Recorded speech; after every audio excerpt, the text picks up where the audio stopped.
real well-known Egyptian was Mohamed Shaaban, who was barely 5'5", 160, 170 pounds, but he was a two-time Olympia runner-up and defeated the great Lee Haney in the 1983 Mr. Olympia. And one of the best poses of all time. Absolutely, the magical Egyptian. And now we've got Mohamed from Egypt, who's got some arms that are just ready to go. Great biceps. This is the first time I've seen this gentleman on stage, and I think that, you know, yesterday's performance, he obviously deserves being up here, being able to present himself with his free posing, guys. Yeah, and again, he's still didn't dry out the way that he should have for tonight. Didn't make the gains that he should have gotten in the last 24 hours. Still got that film of water and all the way through. Hamstrings, back, the front. And again, what's putting him in the distance, I would say he's a top 10 guy, but he's not going to crack into that top 5 just because he doesn't have that muscle maturity and the separation you need. And everything about bodybuilding is about being complete. You know, you're only as strong as your weakest muscle group.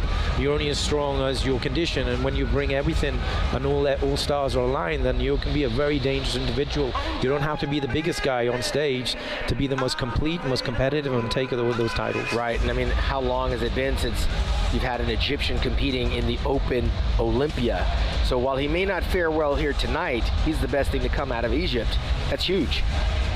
You know, we learned that with our Libyan competitor. Last night with Kamal El Garni, Hadi, and Mohamed. They are absolute heroes to their people and just icons in the sport, which is growing in each of their countries. Shin King in the classic physique for China. Shin King, Hide, Yamagishi. These guys are rock stars in their country, and to be here on this international stage competing against the world's best is a huge accomplishment. You tend to find that the governments in a lot of these countries support their athletes, especially as amateurs. They really, really get behind them with supporting them and treating them as athletes, as well as them obviously progressing into being a professional athlete as well. They're literally ambassadors, whereas in the United States, it's so independent.